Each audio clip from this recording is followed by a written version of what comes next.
So that's why you need the next skill, context compression.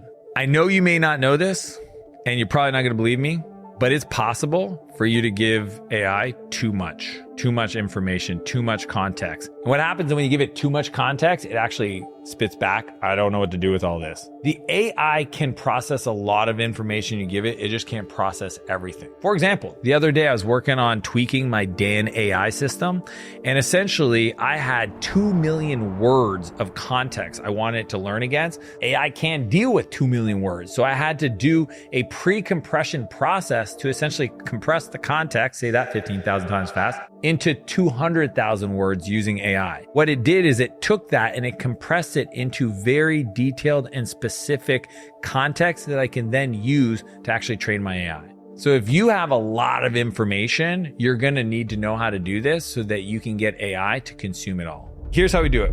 First thing is we have to just paste the mess. Give it everything. I'm talking transcription, data, all the context. And then say summarize this transcript with bullets for key facts, data, and stories. Reduce it down to 10% of his original size.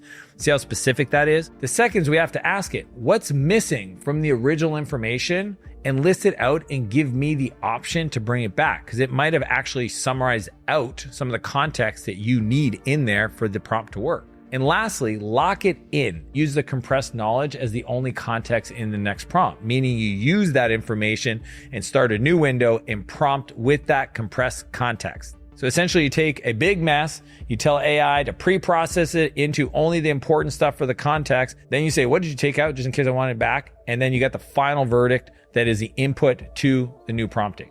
You see, it's not as complicated as it sounds.